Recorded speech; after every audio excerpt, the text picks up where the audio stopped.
한국형 전투기의 눈이 될 AESA 레이더 시제품이 7일 출고됐다.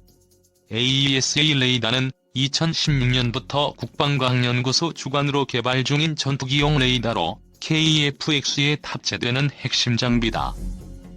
천여 개의 송수신 모듈을 독립적으로 작동시켜 목표물을 실시간으로 탐지 및 추적할 수 있어 전투기의 눈이라 불리며 안테나 장치, 송수신 처리 장치, 전원 공급 장치로 구성된다.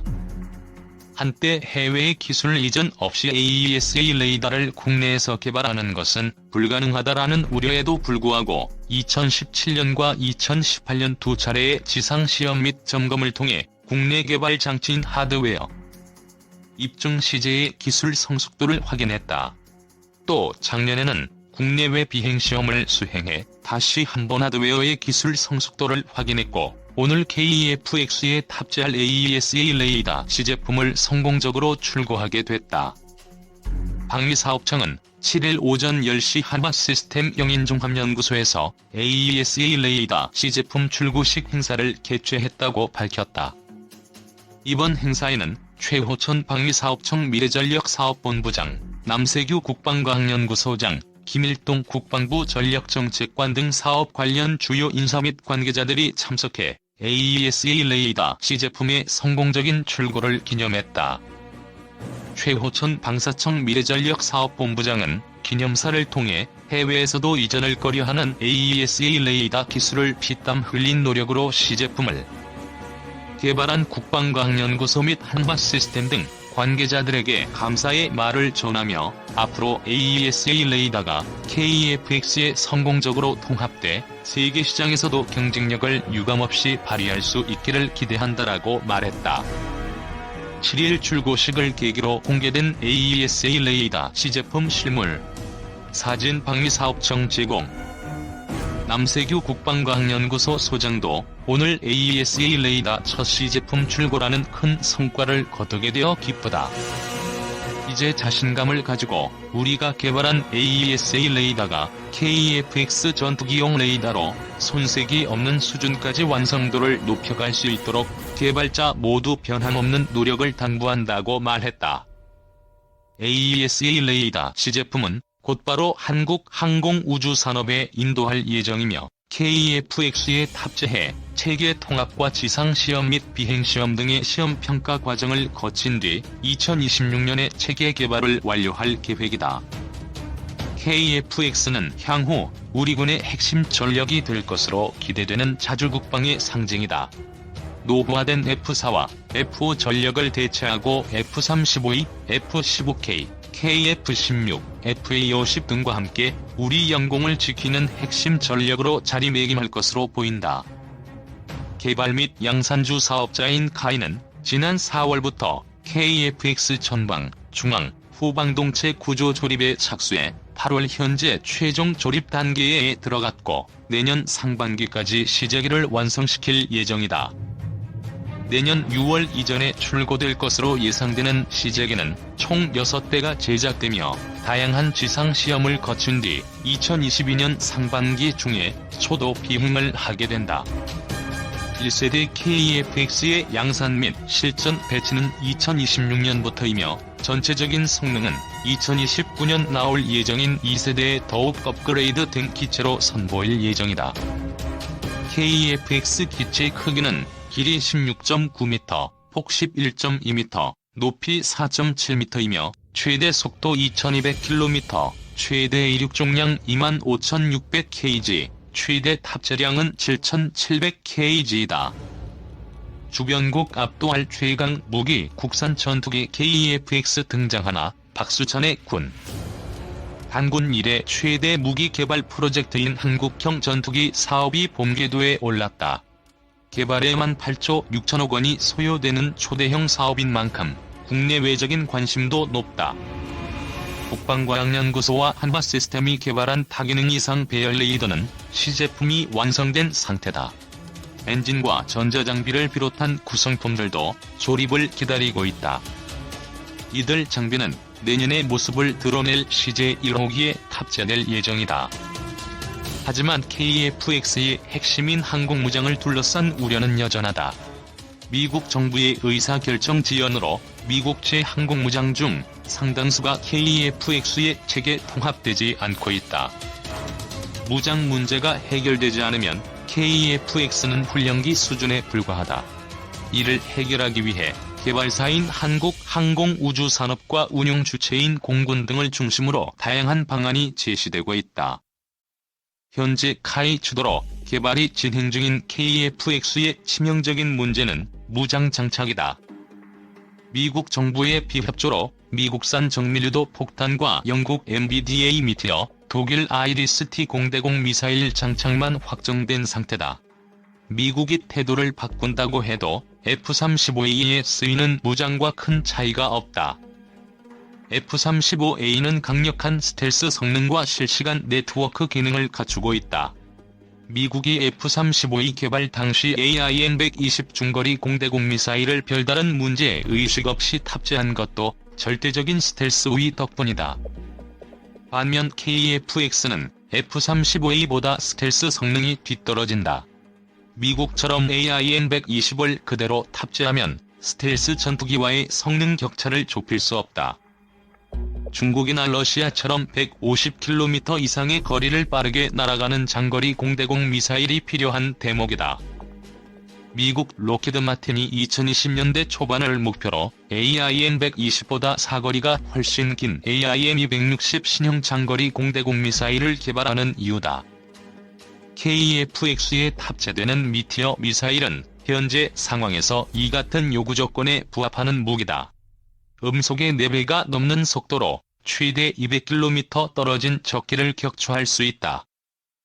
미티어 미사일이 KF-X의 공중전 능력을 크게 높일 수 있다는 평가를 받는 이유다. 반면 최신형 AIM-120은 160km를 날아간다. 미국이 AIM-260을 실전 배치하면 AIM-120은 한 세대 이전 무기로 전락한다. 문제는 단거리 공대공 미사일이다. 최대 사거리가 25km인 아이리스-T는 최신형 AIM-9보다 사거리가 짧다. 노르웨이 공군 F-16과 태국 공군, 그리펜 등 4세대 전투기에만 쓰이고 있어 4.5세대인 KF-X에는 맞지 않는다는 지적을 받아왔다. 아이리스-T를 아스람으로 교체하려는 움직임이 제기되는 것도 이와 무관치 않다. 영국 공군이 채택해 타이푼 F-35에 탑재되는 아스람은 아이리스-T보다 35km를 더 멀리 날아간다. 미국 정부가 AIM-9의 체계 통합을 승인하지 않는 상황에서 KF-X 개발을 차질 없이 진행하고 전투력을 높이려면 아스람의 탑재를 고려할 필요가 있다는 지적이다. 여기에 사거리가 500km에 달하는 타우러스를 비롯한 장거리 공대지 미사일이 탑재되면 전략적 억제 능력은 더욱 강화된다. 공군이 F-15K에 타우러스를 장착할 때 21개월이 걸렸다. 반면 KF-X에 타우러스를 장착하는 데 필요한 시간은 12개월에 불과하다.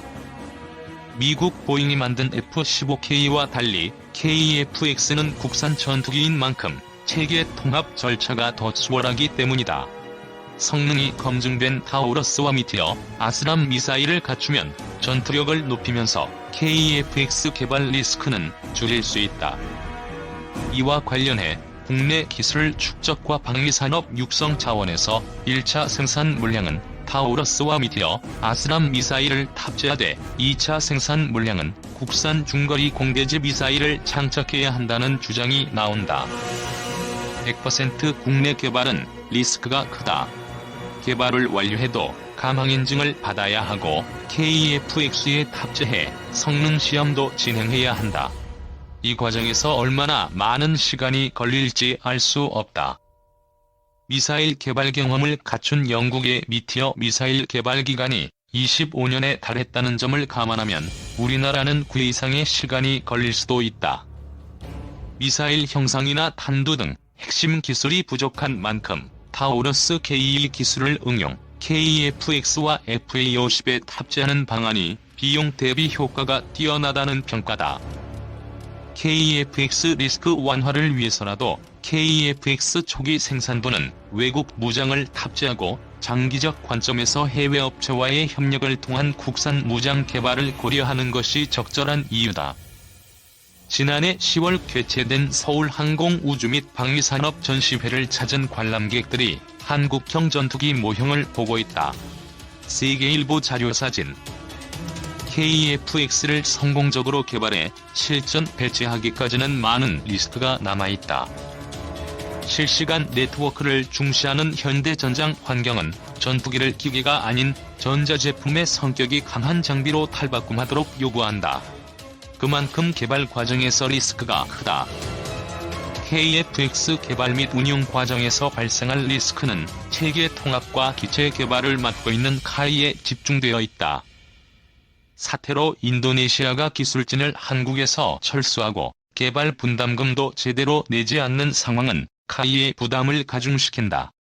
리스크 감소 또는 분산 전략이 필요한 대목이다. 일각에서는 리스크 감소 기득권 포기라고 인식하기도 한다. 하지만 항공우주산업 선진국들은 체계 통합 업체와 구성품 제작사들이 리스크를 분담한다. 프랑스 라팔 전투기는 개발사인 다소 항공을 중심으로 전자장비 및 레이더 제작사인 달레스, M88 엔진을 만드는 스네크마 등이 참여한 라팔 인터내셔널이 판매와 수출을 담당한다. 유로파이터 타이푼 전투기도 에어버스를 중심으로 롤스로이스, MTU, 알레니아 등이 모여 유로파이터 유한회사를 만들어 생산과 판매 등을 담당한다. 전투기를 매개로 다수의 유럽 업체가 지분을 보유한 채 개발과 생산, 판매에 참여하면서 수익 창출을 위해 리스크를 분담하면서 판매를 촉진하는 효과를 얻었다. 독일과 영국, 프랑스 등 유럽 각국 정부도 직간접적으로 자국 방산업체에 대한 지분을 갖고 있는 경우가 많다. 정부도 리스크 분담에 참여하는 셈이다. KF-X도 마찬가지다. 100km 떨어진 곳에 있는 적을 공격하는 능력을 갖춘 전투기 개발은 국내에서 처음 진행되는 것이다. 전투기 개발 경험이 없는 중견기업인 카이로서는 부담이 크다. 실제 비행시험에서 발생할 다양한 문제점을 신속하게 해결하고 판매 증대를 위한 기반을 마련하기 위해 한화 에어로스페이스, 한화 시스템 등 KF-X의 구성품을 납품하는 국내외 방산업체를 모아 KF-X 인터내셔널을 만들 필요가 있다는 지적이 나오는 이유다. 정부도 카이 지분을 갖고 있으므로 카이를 통해 간접 참여할 수 있다. 이는 KF-X의 신뢰를 갖지 못하는 잠재적 구매국들의 불신을 낮추는 효과도 있다. 현재 KF-X 개발은 되돌릴 수 없는 단계까지 진입한 상태다. 공군 전투력을 강화하면서 항공우주산업 발전에 긍정적인 영향을 주려면 첨단 항공무장 장착과 리스크 감소 전략이 필수다. 공군과 카이 등 방산업계의 움직임에 관심이 집중되는 이유다.